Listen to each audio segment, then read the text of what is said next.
Genesis chapter 8.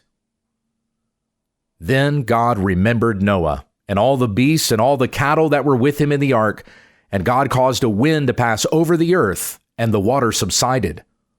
Also the fountains of the deep and the floodgates of the sky were closed, and the rain from the sky was restrained.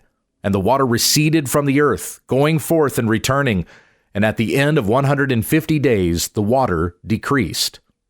In the 7th month, on the 17th day of the month, the ark rested upon the mountains of Ararat. Now the water decreased steadily until the 10th month. In the 10th month, on the 1st day of the month, the tops of the mountains appeared. Then it happened at the end of 40 days that Noah opened the window of the ark which he had made. And he sent out a raven, and it went out flying back and forth until the water was dried up from the earth. Then he sent out a dove from him to see if the water was abated from the face of the land. But the dove found no resting place for the sole of its foot, so it returned to him into the ark, for the water was on the surface of all the earth. Then he stretched out his hand and took it and brought it into the ark to himself. Then he waited yet another 7 days, and again he sent out the dove from the ark.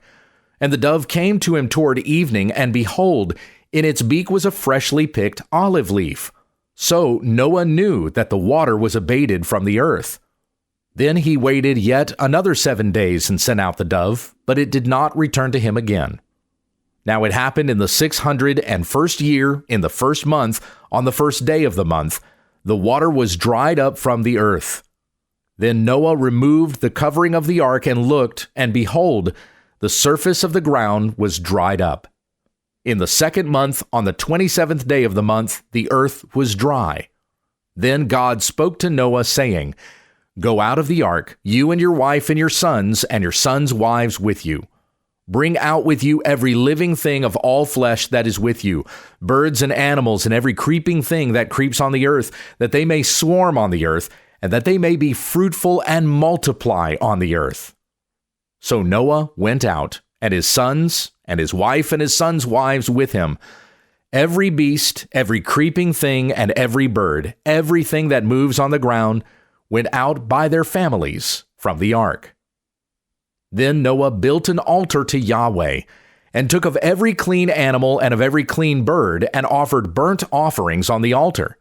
And Yahweh smelled the soothing aroma, and Yahweh said to himself, I will never again curse the ground because of man, for the intent of man's heart is evil from his youth, and I will never again strike down every living thing as I have done. While all the days of the earth remain, seed time and harvest, and cold and heat, and summer and winter, and day and night shall not cease. Genesis chapter 9. And God blessed Noah and his sons, and said to them, Be fruitful and multiply, and fill the earth. And the fear of you and the terror of you will be on every beast of the earth, and on every bird of the sky, with everything that creeps on the ground, and all the fish of the sea. Into your hand they are given. Every moving thing that is alive shall be food for you. As with the green plant, I give all to you. However, flesh with its life, that is, its blood, you shall not eat. Surely I will require your lifeblood. From every living thing I will require it, and from every man, from each man's brother, I will require the life of man. Whoever sheds man's blood, by man his blood shall be shed, for in the image of God he made man. As for you, be fruitful and multiply, swarm on the earth and multiply in it. Then God spoke to Noah and to his sons with him, saying, As for me, behold, I establish my covenant with you and with your seed after you, and with every living creature that is with you, the birds, the cattle, and every beast of the earth with you, of all that comes out of the ark, even every beast of the earth. Indeed, I establish my covenant with you, and all flesh shall never again be cut off by the water of the flood, and there shall never again be a flood to destroy the earth. Then God said, This is the sign of the covenant which I am giving to be between me and you and every living creature that is with you for all successive generations. I put my bow in the cloud, and it shall be for a sign of a covenant between me and the earth. And it will be, when I bring a cloud over the earth, that the bow will be seen in the cloud, and I will remember my covenant, which is between me and you and every living creature of all flesh, and never again shall the water become a flood to destroy all flesh. So the bow shall be in the cloud, and I will look upon it, to remember the everlasting covenant between God and every living creature of all flesh that is on the earth. And God said to Noah, This is the sign of the covenant which I have established between me and all flesh that is on the earth. Now the sons of Noah who went out of the ark were Shem, Ham, and Japheth. And Ham was the father of Canaan. These three were the sons of Noah, and from these the whole earth was scattered abroad. Then Noah began to be a man of the land, and planted a vineyard. And he drank of the wine, and became drunk, and uncovered himself inside his tent. Then Ham, the father of Canaan, saw the nakedness of his father, and told his two brothers outside. But Shem and Japheth took a garment, and laid it upon both their shoulders, and walked backward, and covered the nakedness of their father.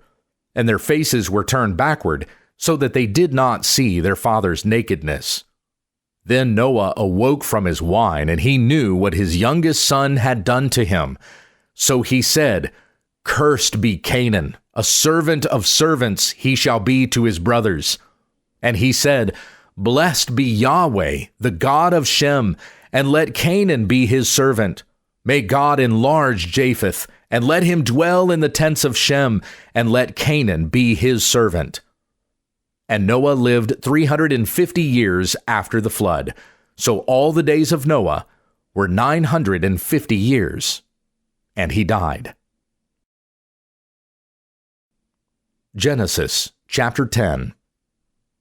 Now these are the generations of Shem, Ham, and Japheth, the sons of Noah, and sons were born to them after the flood. The sons of Japheth were Gomer and Magog and Madai and Javan, and Tubal and Meshech and Tiras. The sons of Gomer were Ashkenaz and Riphath and Togarmah. The sons of Javan were Elisha and Tarshish, Kittim and Dodanim. From these the coastlands of the nations were separated into their lands, every one according to his tongue, according to their families into their nations. The sons of Ham were Cush and Mizraim and Put and Canaan. The sons of Cush were Seba and Havilah and Sabta and Raamah and Sebteka. And the sons of Raamah were Sheba and Dedan. Now Cush was the father of Nimrod. He began to be a mighty one on the earth. He was a mighty hunter before Yahweh. Therefore it is said, like Nimrod, a mighty hunter before Yahweh. The beginning of his kingdom was Babel, and Erech and Akkad and Calneh in the land of Shinar. From that land he went out to Assyria, and built Nineveh, and Rehoboth-ir, and Calah, and Resen between Nineveh and Calah, that is the great city. Mizraim was the father of Ludim and Anamim, and Leabim and Naphtahim, and Pathrasim and Caslahim, from whom came the Philistines, and Caphtorim. Canaan was the father of Sidon his firstborn, and Heth, and the Jebusite and the Amorite and the Girgashite, and the Hivite and the Archite and the Sinite, and the Arvadite and the Zemarite and the Hamathite, and afterwards the families of the Canaanite were scattered. The border of the Canaanite extended from Sidon as you go toward Gerar, as far as Gaza, as you go toward Sodom and Gomorrah, and Admah and Zeboim, as far as Lasha. These are the sons of Ham, according to their families, according to their tongues, by their lands, by their nations. Also to Shem, the father of all the children of Eber, and the older brother of Japheth, children were born. The sons of Shem were Elam and Asher and Arpachshad and Lud and Aram. The sons of Aram were Uz and Hul and Gether and Mash.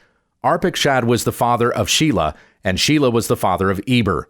Now 2 sons were born to Eber. The name of the one was Peleg, for in his days the earth was divided, and his brother's name was Joktan. And Joktan was the father of Almadad and Sheleph and Hazarmaveth and Jerah, and Hadaram and Uzal and Diklah, and Obal and Abimael and Sheba, and Ophir and Havilah and Jobab. All these were the sons of Joktan. Now their settlement extended from Mesha as you go toward Sephar, the hill country of the east.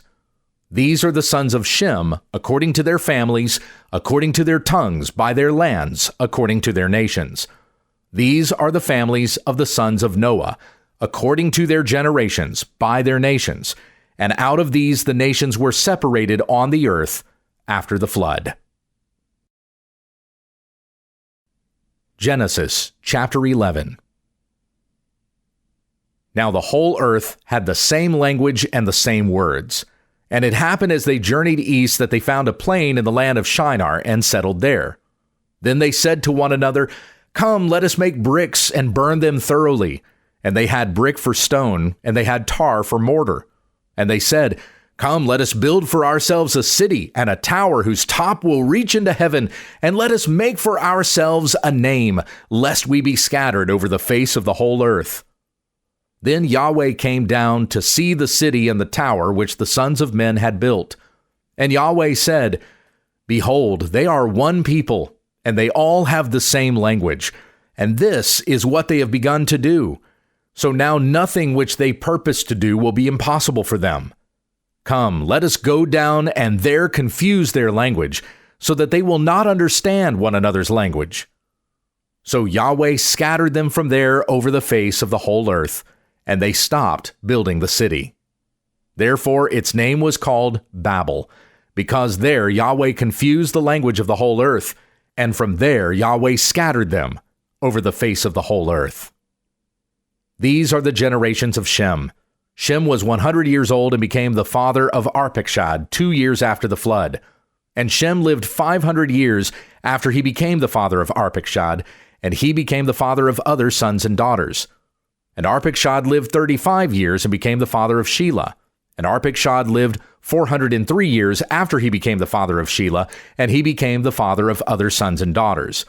And Shelah lived 30 years and became the father of Eber.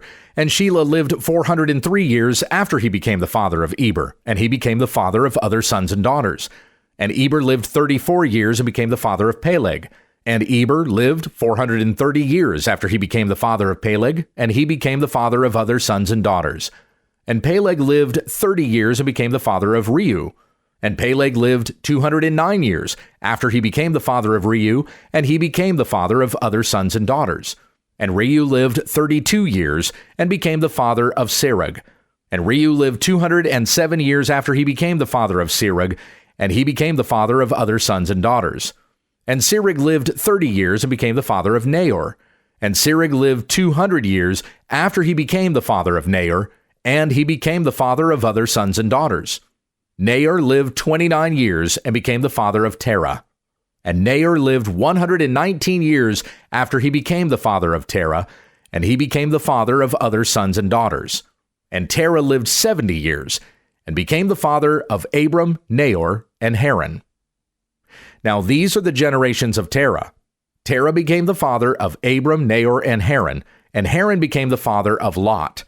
And Haran died in the presence of Terah his father in the land of his birth, in Ur of the Chaldeans. Abram and Nahor took wives for themselves. The name of Abram's wife was Sarai, and the name of Nahor's wife was Milcah, the daughter of Haran, the father of Milcah, and the father of Iscah. And Sarai was barren, she had no child. And Terah took Abram his son, and Lot the son of Haran his grandson, and Sarai his daughter-in-law, his son Abram's wife. And they went out together from Ur of the Chaldeans in order to go to the land of Canaan. And they came as far as Haran and settled there. And the days of Terah were 205 years, and Terah died in Haran.